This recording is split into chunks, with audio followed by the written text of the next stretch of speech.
از موتر خود تا شدن و قدیما ملاقات امی وطنداره که پل ارتباطی بین ما و ازو شده بود. امی آدم هم در نفر سیوم ششتگی بود. از ما تقاضا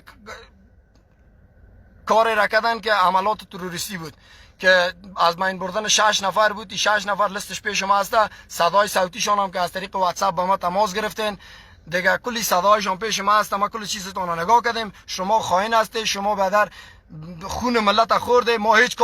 ما هیچ کاری نکردیم، به حق هیچ ملت جفا نکردیم. اصل بدر خونخورا در داخل نظام هستند. این نظام فاشیستی است، این نظام قومی است. میخوان که نمیتو مردم از بین ببرن. امی شفیق خان که رئیس ریاست کابل بود دیگه، امرای جنرال بیروز که از پنجشیر است. بیروز هم ما براتون چهرهش معرفی میکنم. بیروز هم یکی از نفرایی است که در عملات در قتلای بدر امیت سازمان یافته امنیت ملی کلش دست داره. از 50 قتل که در شهر میشه 25-30 قتلش مربوط امنیت ملی میشه، مربوط اینمی مردم ها میشه که انجام دادین. یکی بیروز است، یکی هم بدر امی جنرال شفی است که کدام چیز بدر انی فاطمه میشه، و یک شفی دیگه است که از چاردی کابل است. فعلا نمیفهم معاون شهری است و نمیفهم که چی وظیفه داره در ریاست کابل.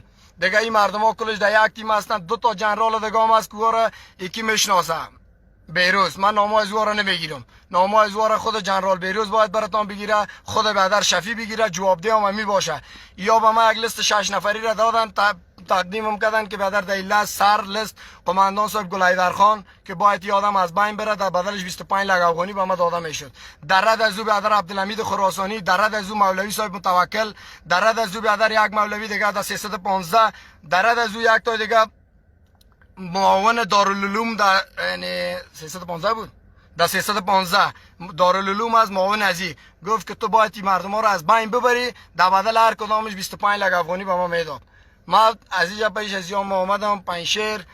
خراسانی در قید زندان است. خراسانی را شما میتونه پرسان کنه که چه رقم گپ بود. خراسانی را گفتم ما که قماندان صاحب گلایدر خان تماس ندارم، عاجل او را خبرش بساز، یعنی هم خودت خبر، یعنی یک موضوع دیگه شما را بدر میخوان از بین ببرن. ما در زندگی کار نکردیم، نمیکنیم دیگه. این کار خلاف است اسلامیت است، خلاف افغانیت است، خلاف چوکات امی مردی است. این کار ما نکردیم.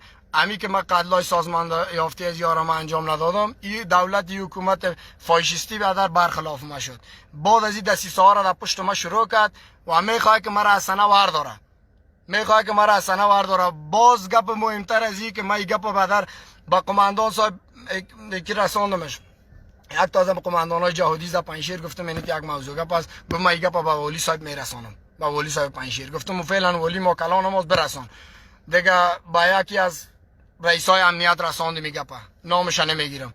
با خود رئیس صاحب عمومی امنیت ملی جناب استانکزی این گپ رساندیم که در امنیت چی جریان داره. یعنی تو قتلای سازمان یافته فعلا رهبری میشه و بعد ما را مامورش تعیین